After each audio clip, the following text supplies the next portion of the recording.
Okay, so what we start with when we're doing these proofs is we have to start by defining some terms. So we are going to let x equal log base a of m, and let y equal log base a of n. And you have to obviously define these terms properly, otherwise it's not going to work.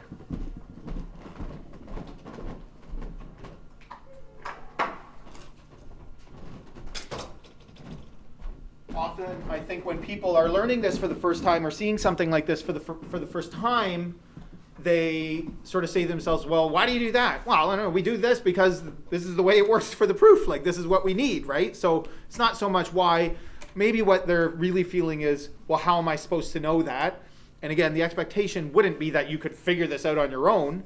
But if you've seen it before, and if I told you it was going to be on a quiz, you could go ahead and memorize it, which would include memorizing those let statements and starting with the correct expressions in the beginning. And then, the proofs, like I say, most of them are fairly straightforward from there. Okay, and we're going to rearrange each of these as well. So that means a to the x equals m, and a to the y equals n.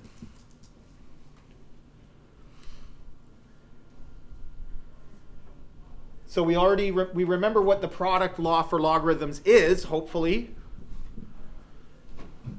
So we start with m times n, and that is equal to, anybody know?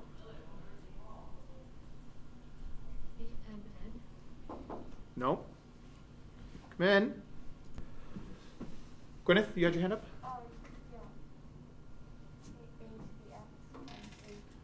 Good. Again, there's no necessary reason why you would know that that's the way this proof goes, but I thought maybe somebody would get the right guess. So m times n is a to the x times a to the y. Okay. What do we do next? Do you think?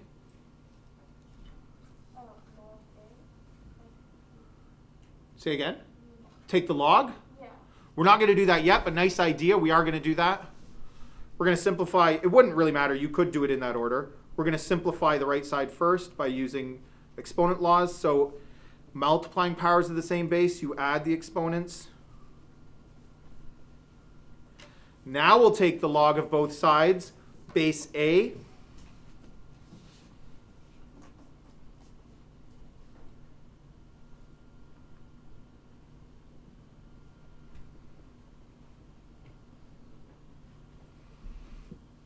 Now what?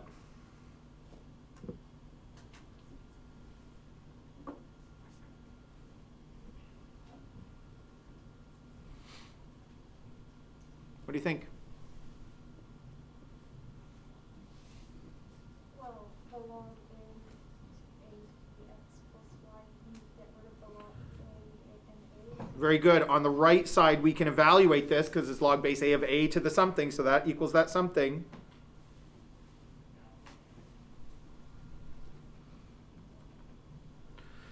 One step to go. Anybody know what it is?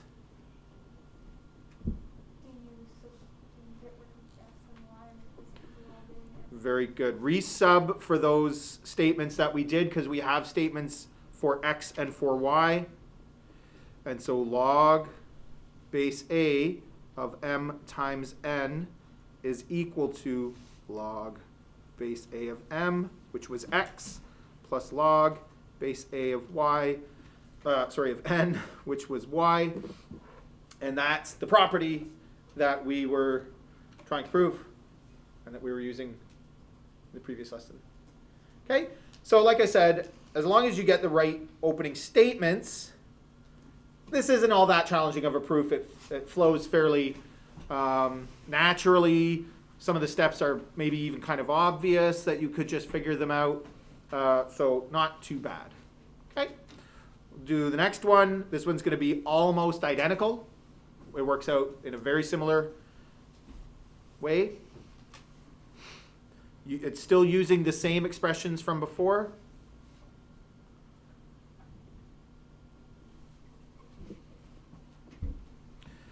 So this time we'll start with m divided by n, which is a to the x divided by a to the y.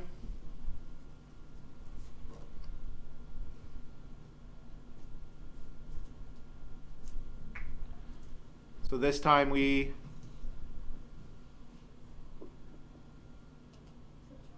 subtract the exponents. Very good. Okay, so like the last time we added, but this time we're subtracting, and then everything's the same. Take log base a of both sides.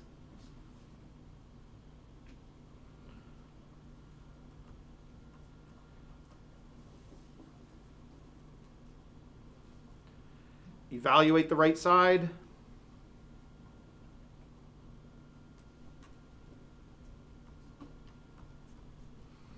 Resub for x and y.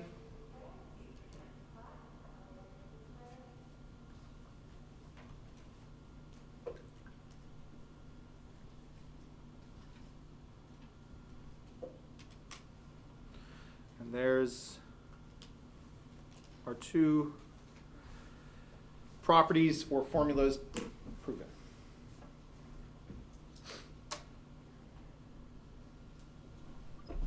Any questions?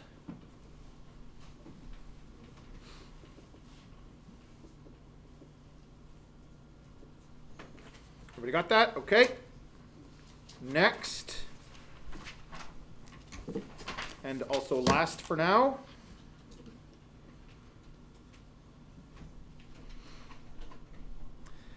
just remember from before that m is a to the x and x is log base a of m. We don't need the other ones for this one.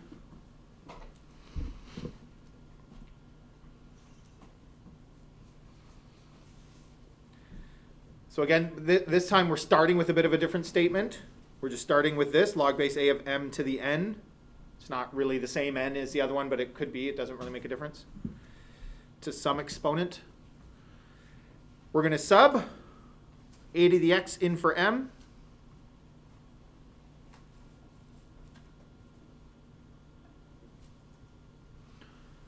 What do you think we do next?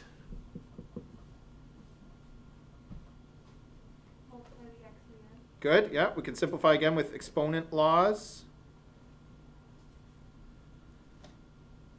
And now what?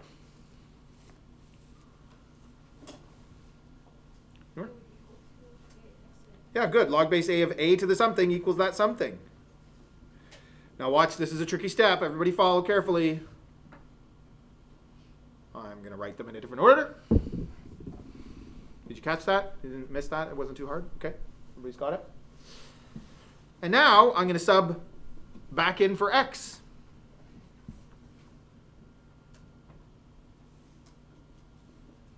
And look at what we started with, and look at what we ended with. Log base a of m to the n is equal to n times log base a of m. Again, this is a super useful property. We're going to be using it a whole bunch throughout the rest of this lesson in the practice. And we're really going to see the power of even just logarithms in general. Kind of because of this property, they allow us to solve lots of really good stuff. Any questions? All right. These two questions, I'm just going to zoom in on one of them for now, are sort of those kinds that I call math class type questions. They're really just to get you using the properties. There will be questions like this on the quiz and on the test.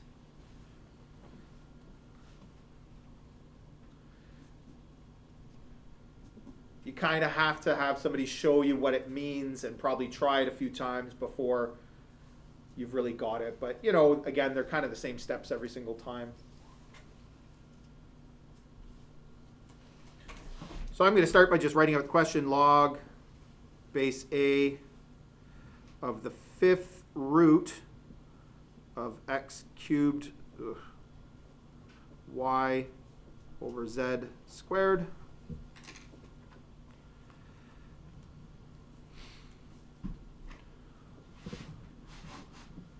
It says write in terms of log base a of x, log base a of y, and log base a of z. So we got to use these properties to pull all those bits and pieces apart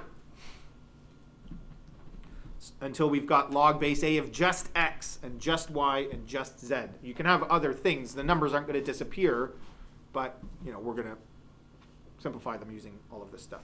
First thing I'm going to do is take that root fifth out. As always, I'm going to do this nice and slow, showing each step sort of individually. You could certainly combine some of these steps. The next step is going to be to take that and bring it out front. So, you could easily do that all in one shot, I would think.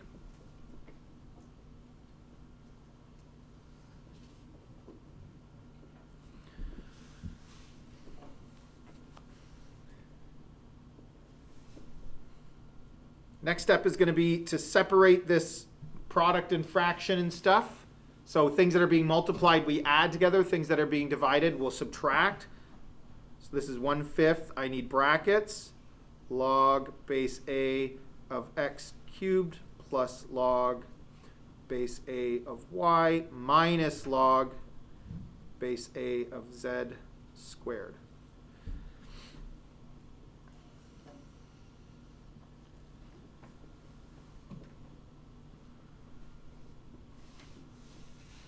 We're still not done because it's not log base A of x, it's log base A of x cubed. So we're not done. So we got to bring all the exponents out front. 3 log base A of x plus 1 log base A of y minus 2 log base A of z.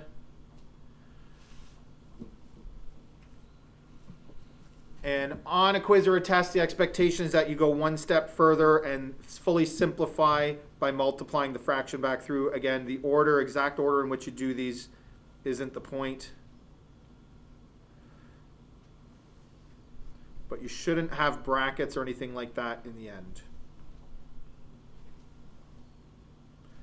So you see what I mean by, you kind of have to understand what the expectations for a question like this are and what the end result is supposed to look like. Okay? Questions on that one? Good so far? So the next one, we do the opposite direction, write as a single log. Don't like it?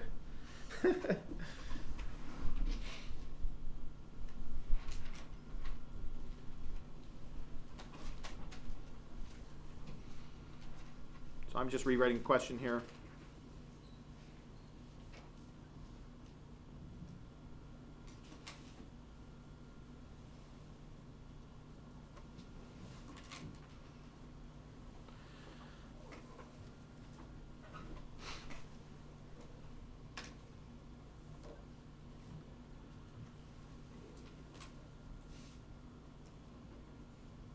Now this one, the three fractions don't have the same denominator. So if they did, I could either factor it out or combine it later on in the process. But you can't with this one. So we're just going to do each part individually. So the first step is we're going to take these coefficients out front and bring them back in. Just doing the opposite of what we did in the last one, right? So we're going to bring them back in. So this is going to be log base A of x to the 2/3 plus log base A of y to the 1/2 minus log base A of z to the 1/5. Now I can combine them. We couldn't do that when we had those coefficients. So if I'm adding, then they end up getting multiplied. If I'm subtracting, it's going to be divided. It's just going to be in the denominator. So I get x to the 2/3 times y to the 1/2 over z to the 1/5.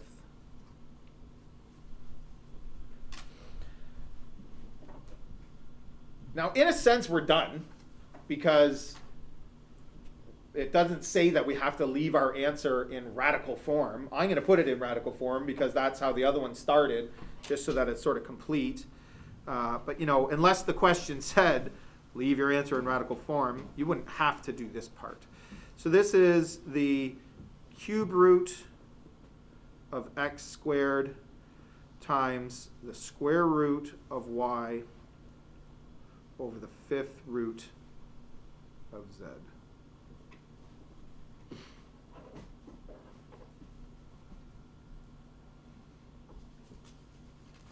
I think the answers in the practice look like that. So maybe that's a reason to put it back in radical form, just to make sure that you've got the right answer. Any questions on that one? Going one direction and then going the other way, right? All right. Moving on to something else. Something called the change of base formula, what you've all been waiting for, some of you at least. When we started doing logarithms, and I said some people have the fancy, what I call the fancy logarithm button, where you can enter your own base. And then a lot of people don't have calculators with that button. They only have the single button. And so they're like, well, how do I do it? How do I do it? Do I have to buy a new calculator? No, you don't. And I say, don't worry, because you don't need to do it right now. And I will show you how to do it when we get to the point where you need to be able to do it. And that's where we're at now. So I'm going to show you how you can solve any logarithm without the fancy button on your calculator, with just the plain log button on your calculator. Okay. Again, we're going to develop it. So we start with a to the x equals b. And we're going to sort of do two different things with it. I'm going to take the log of both sides, the log base a.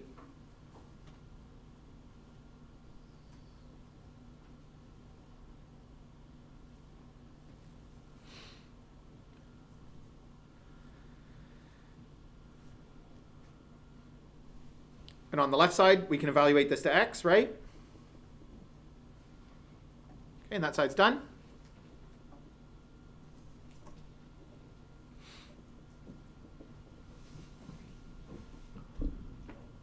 Yep. Well, b equals a to the x, so If I sub that in there, I would just get x equals x. What? So yeah, it's true, but it's not going to help us. Yeah.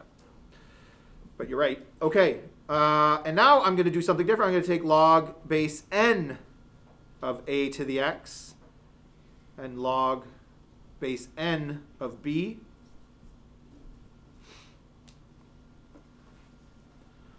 We're going to use that awesome property that allows us to take exponents out of the exponent and out front of the logarithm.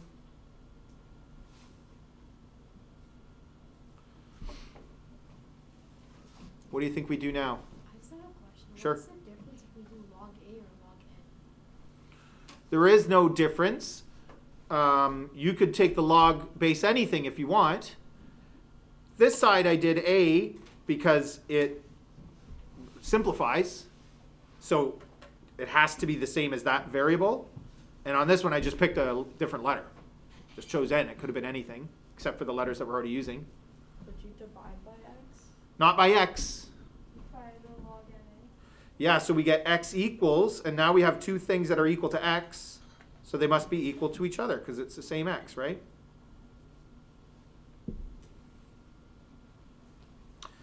Therefore,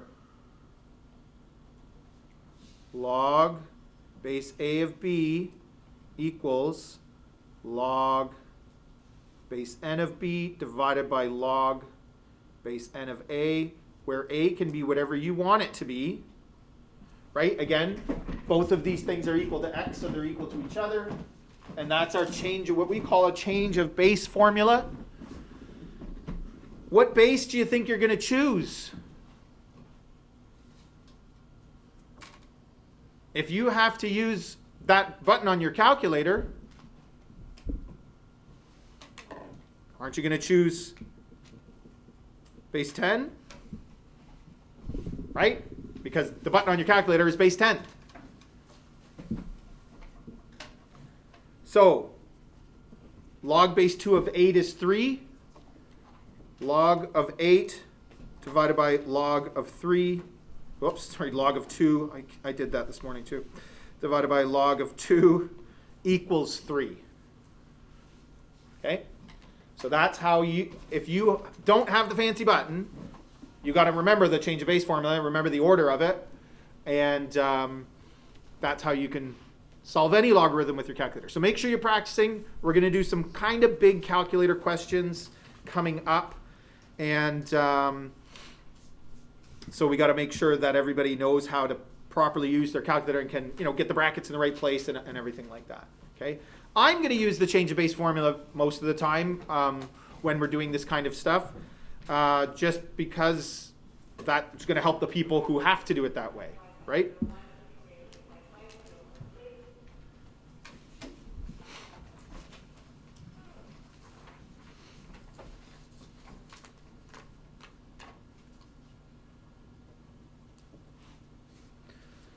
So some of these are going to work out nicely. And this is similar to something I was saying earlier.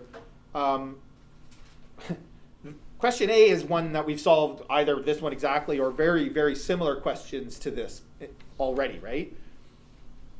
So why are we now going to use the change of base formula to solve it? Because you wouldn't generally. I suppose you could, but it in some ways makes it more complex. You need a calculator to do it, so you wouldn't do it on the quiz. We're just going to do it to demonstrate the change of base formula and how it works and let people try to use their calculators and make sure that they can get the right answer. Yes?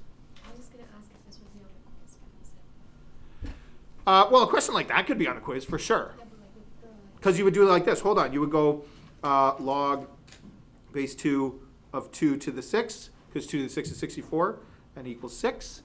That's how you would do it on the quiz. But any questions where you have to use a calculator, of course, are not going to be on the quiz, because you're not going to have a calculator. So we could split this up into log base 10 of 64 over log base 10 of 2. So try that with me.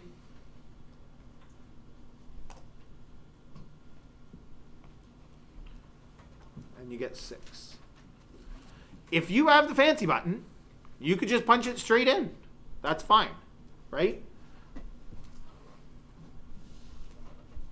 If you don't have a calculator because you're doing the quiz, well, then you got to do it the other way, the green way. What should the answer to this one be? 0. Good. So see what I mean? Like it might feel kind of silly that we're solving this way. It's kind of overcomplicating things, but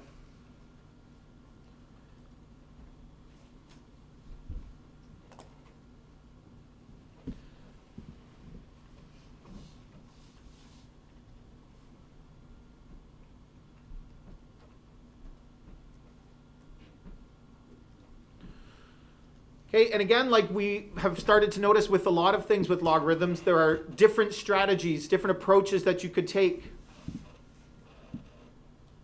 So we could do one way we could do it is like this. If you have your calculator, just do log 32 over log 4.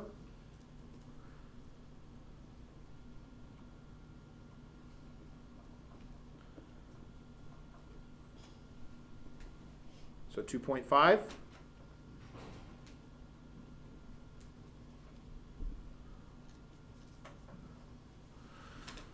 What if you don't have your calculator? This is one of those harder questions because 32 can't be written as a power of 4. You know what I mean? Well, you write it as, you can technically do it as a power of 4, but like we have it, so it's like one of those fractional. Yeah, so we could do it that way and use fractions, and once you've done it a few times, it starts to become kind of familiar and it's not so hard. But there's actually a slicker way if we're using the change base formula. I can, instead of base 10, can't I choose base 2? Because now this is log base 2 of 2 to the 5 over log base 2 of 2 squared. 5 over 2, which is 2.5. See? That's kind of a good trick, right?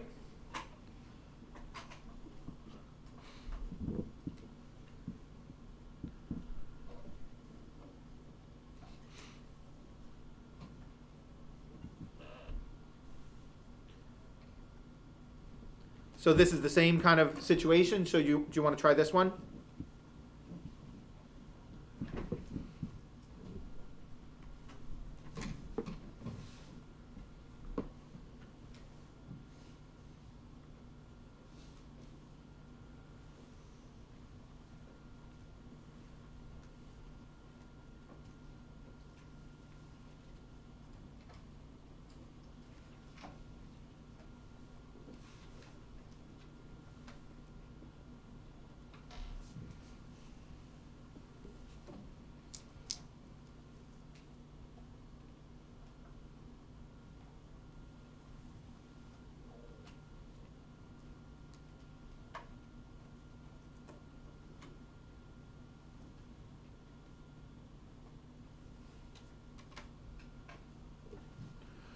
Okay, so I got 3 over 2. The other way to do it, the way that you were doing it previously, and if you got to the question, it was one of the last questions, I think, in the last practice, it looked something like this. This is, I guess, how you would approach it. I would take the 27 and turn it into 3 cubed, and then then I have to force the base to be 9, because that's what the base of the logarithm is. So this is what I do. I just write 9, put a little box, or just leave an empty space, raise all of that to the 3 because of the 3 up there, and then ask myself, what exponent do I put in there to turn a 9 into a 3, and it's 1/2. So again, I multiply 3 times 1/2, and I get 3 over 2. But this way is a little bit, the blue way is a little bit slicker. It's maybe a little bit easier. Okay?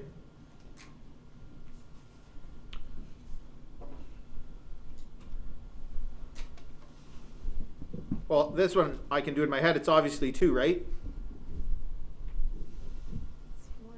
It's not 2. How is it 2? 7 times 2 is 14. So it's not 2. Our brain sometimes plays a trick on us and does that, right? So be careful. So this is log base 10 of 14 divided by log base 10 of 7. Again, as I said before, if you have the fancy button, no, you don't have to show that step.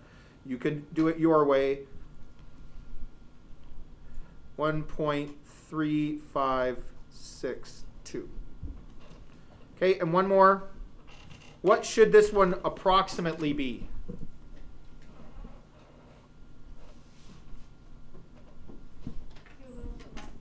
Just under 4. 3 to the 4 is 81. So shouldn't it be just under 4?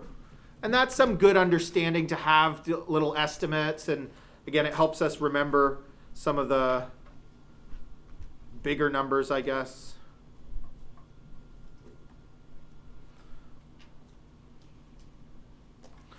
If you punch it into your calculator wrong and get something that's not very close to 4, you could catch that mistake, and that might be useful. So always be thinking.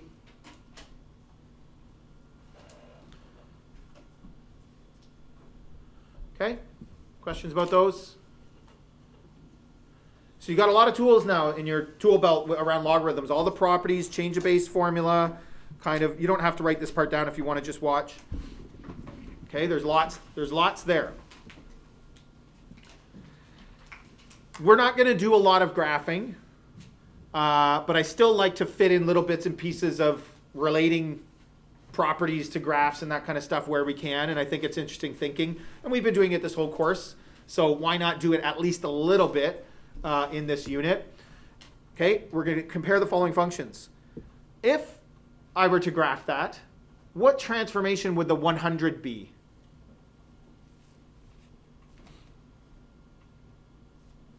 Evan? It would be our k value, right? So that's horizontal, and you're right, it would be a compression. Because when you multiply it to the opposite, it would be a horizontal compression by a factor of 100. That seems kind of crazy to graph, don't you think? Like, do you remember doing those compressions when in parabolas in grade 10? And you might do a vertical compression of like a half or a third, and that's it, because otherwise the points get way too clumped together. Can you imagine doing a horizontal compression by a factor of 100? What would that make the graph look like? It kind of seems crazy. What kind of transformation is that?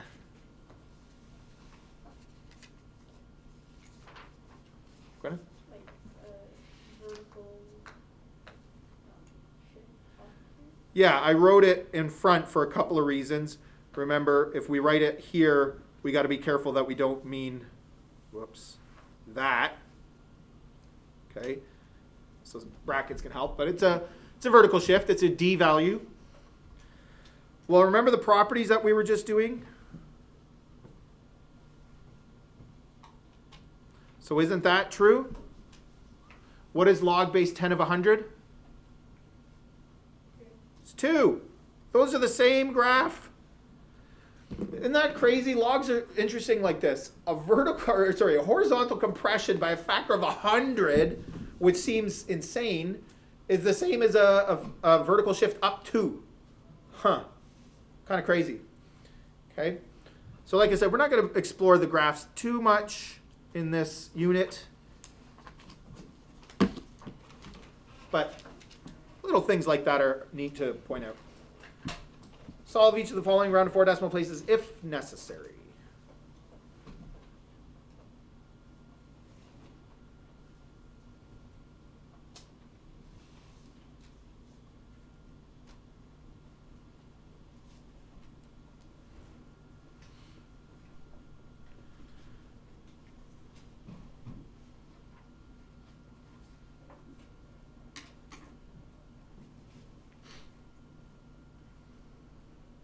There's a lot of different types of questions in this whole unit, and as I've already been saying to some of you as you've been practicing, part of it is just seeing the little subtle differences in the different kinds of questions and then developing a plan with how to solve them. And we're going to solve a lot of different kinds of equations. And it's kind of funny, actually. We solve logarithmic equations by rewriting them as exponents and solve exponential equations by rewriting them as logarithms. Like, you'd think there'd be one straightforward way of doing it, but it's not how it works. These questions are fairly like robotic. There's just a set of steps. They have a few little differences, but for the most part, you just kind of do the same thing every time. But again, you really do need to have seen it a few times and practice it a bunch of times to get the hang of it, okay? So I suspect some people think it looks easy, and so they skip these in the practice, get to the test, and leave it blank. I'll always get 1 or 2 or 3 students leaving this question blank, when really it's a step-by-step formulaic type. So you don't want to miss those 4 or 5 marks probably, and that would be really unfortunate, right? So the way we do it is we start by taking the log of both sides. We're going to take log base 10.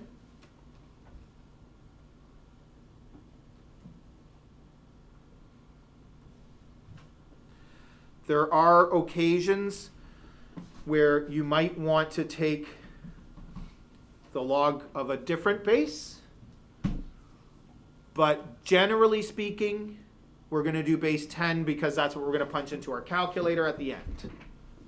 Okay? Now, any product like this, I'm going to split up, so this becomes log of 10, log base 10 of 5 plus log base 10 of 2 to the x.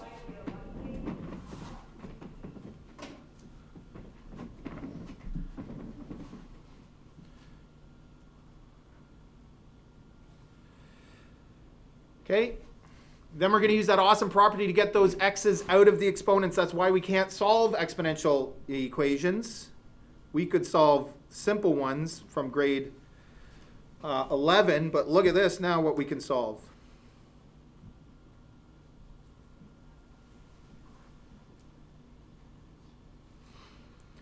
Then I'm going to, so see how this is kind of step by step?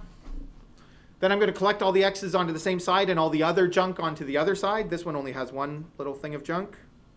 I don't know why I'm still writing the 10s. Log base 10 of 5 equals x log 3 minus x log 2.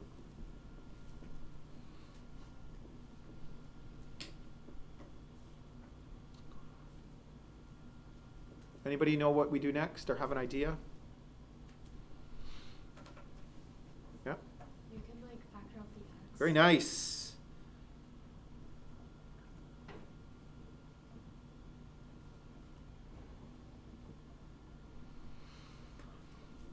So that's always the step that you're kind of working towards. There are some cases where you can you sort of do it a bit of a different way, and I'll show you one of those, but I think it's better to stick with this method. And then we're going to divide by all that junk that's beside the x, and I'm left with x equals, I'm just flipping the sides, log 5 over log 3 minus log 2. And once you get that expression for x, then we're going to the calculator. If you have the fraction button, you might want to use it. If you don't, you need to make sure you've got brackets around your numerator and your denominator, right? A lot of people, when we do this, come up and say, I can't get this on my calculator. I couldn't get the ones from the lesson either. My calculator's not working. It's almost always a brackets issue. If I didn't have a fraction button, you want to watch what I'm doing. Log 5 divided by, and I have to put the bottom in brackets. So you divide by the whole bottom. log 3 minus log 2. And you should get 3.9694.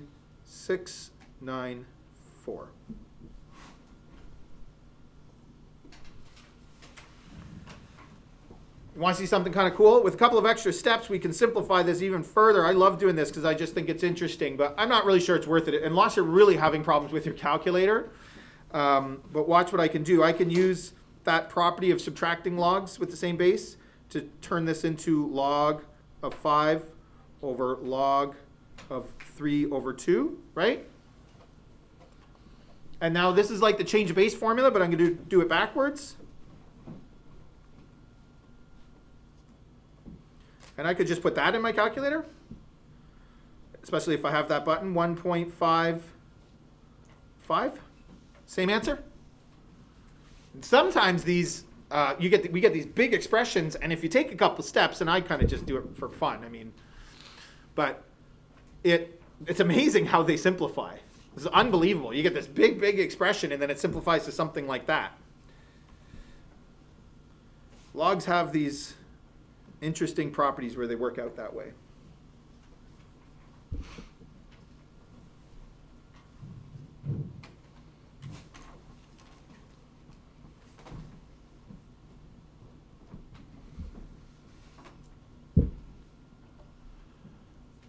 Okay, log both sides. When you start doing this on your own, if you want to combine some of these steps, that's generally speaking fine.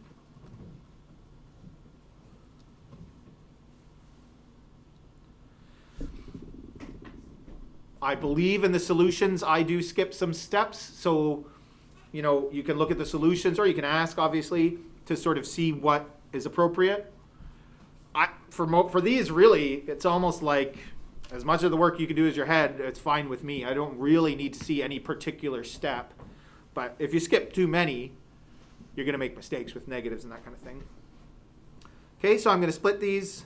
Log of 3 plus log of 4.2 to the x. Like if you wanted to bring the x down at the same time, that would have been fine. Now this one needs brackets.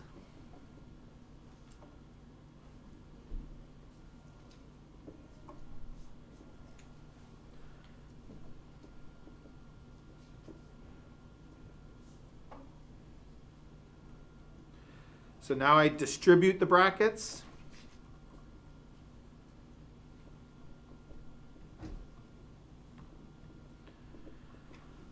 So that's got a little bit of an extra step to it compared to the first one where you've got a binomial in the exponent, so you have to distribute first, and then you get all your single logs. And this is where, now that we've done all that, we've got all our x's out of the exponents, we put all the x's on one side and all the other junk on the other side.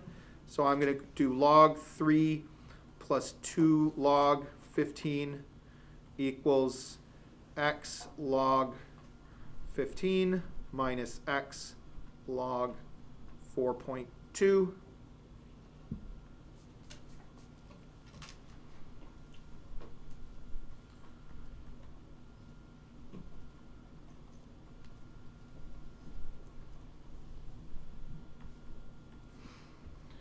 Okay, get to the point where we factored out the x and then divide by all the other junk.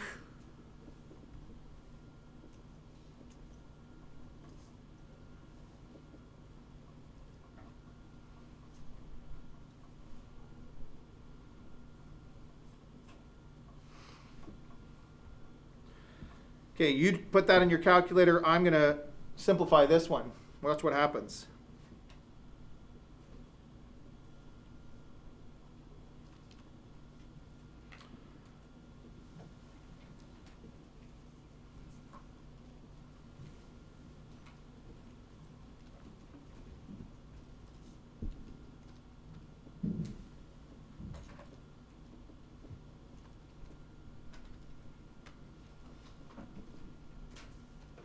What's 15 divided by 4.2?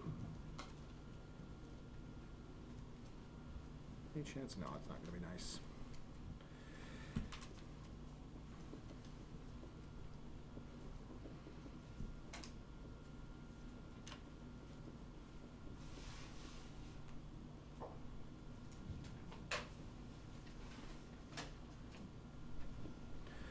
So it ends up being log base 15 divided by 4.2 of 675. Is that what you got in your calculator?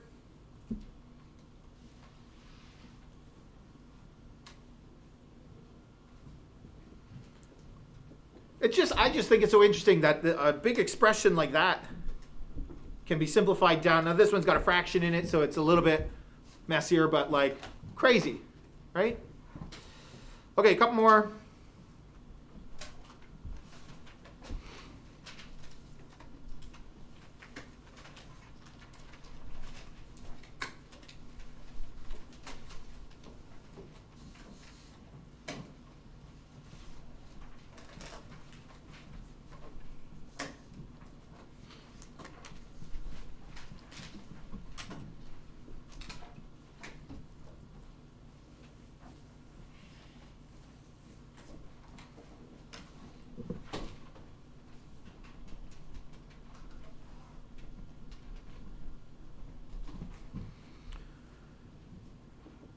So there's nothing really tricky about this one. You can try it yourself.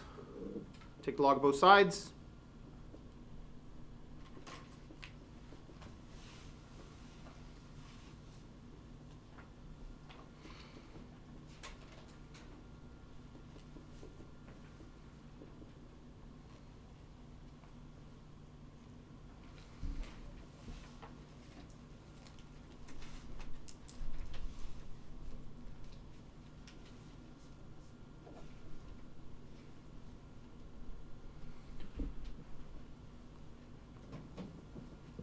Okay, so that's what I have after the first 3 steps.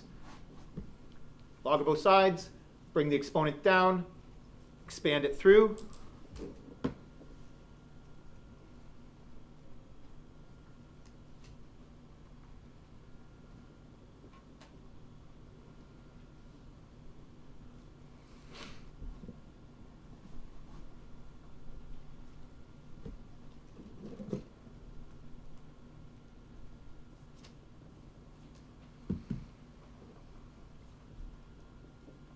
Get the x's on one side and everything else on the other. Divide by log 3.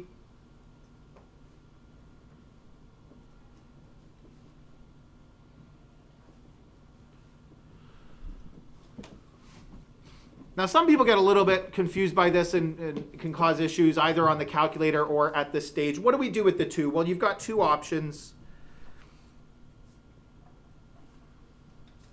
What some people ask is, can I evaluate that first and then divide by 2? Well, you can, but I'm not sure what you're going to write. So what I would do is this.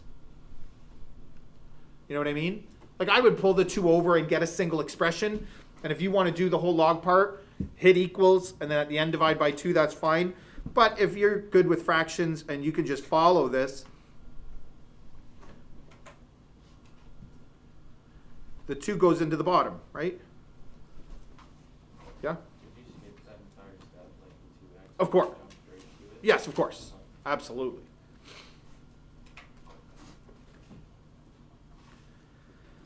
Okay, try that one on your calculator.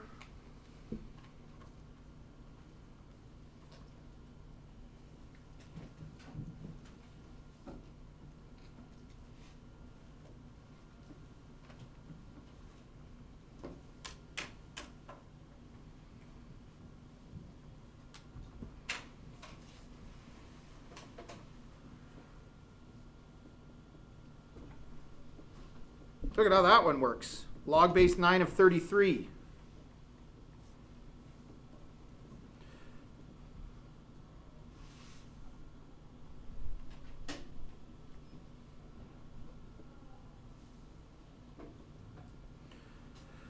Taking the 2 out front and moving it in to square it and writing 9, like that's something that's easy to do.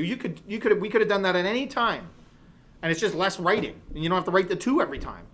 Right? We could so this idea of sort of simplifying that I'm doing in the green, I don't know that it's worth doing that whole thing every time, but there might be parts that are worth it,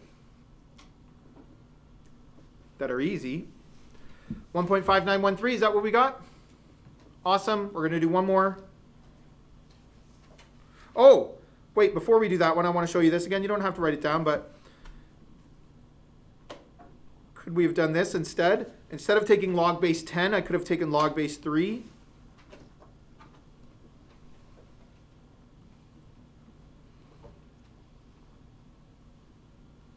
Why would I do that? Well, because now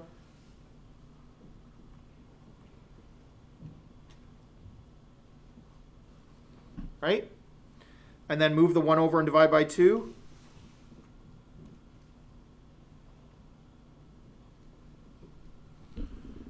That was a lot easier. That only works probably if you've only got 1x. You have to have that special button, or I suppose turn that into change of base, which isn't too bad.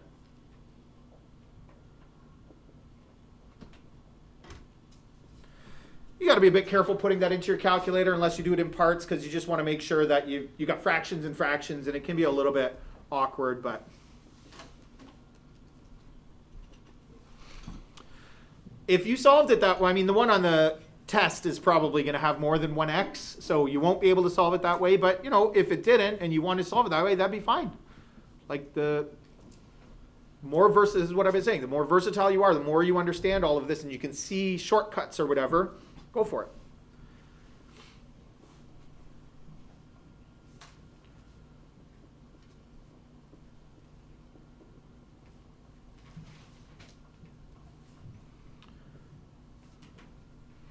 Okay, so again, you can just go ahead and do this one.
So I did that one in a bit of a different way. Again, it's only got the 1x part, so instead of multiplying through, I divided by log of 5. Move the 7 over, it becomes negative. When I divided by -3, notice that I flipped the negatives. That's why the 7 becomes positive and the other part becomes negative. Again, this one's a little messy to put into the calculator, possibly. So I don't know that I'm not suggesting it's a better way to do it. I think somebody, like by accident, might divide both sides by log 5 and then get themselves kind of stuck. So it's maybe worth it to have seen it, but you certainly could do it the other way. I was just going to say, I did it a different way. I still Yeah, of course. Huh? I still got the right answer. It's just a different way. How do you know what the right answer is? We haven't even done it yet. Oh, I looked at the notes. You cheater. Okay.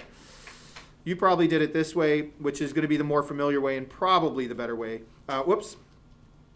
Or from this step. Multiply through 7 log 5 minus 3x log 5 equals log 1300.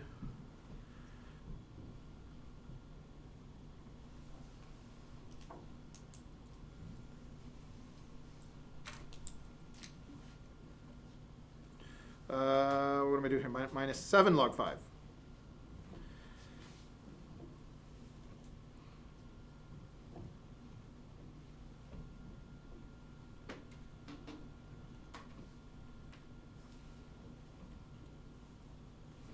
Something like that. And definitely both of them will work. And you should get 0.8483. Is that what people got? Yep. Okay. Okay. So, like you can tell, these are some fairly big questions. The calculator stuff, it's not super hard compared to other stuff that we've done in this course, but it can be a little picky, and you just got to be a little bit careful. And you know, these ones, might seem really easy because they're the step-by-step same thing kind of every time, but you need to practice them at least a few times, otherwise you might kind of totally forget how they work. Okay? Any questions?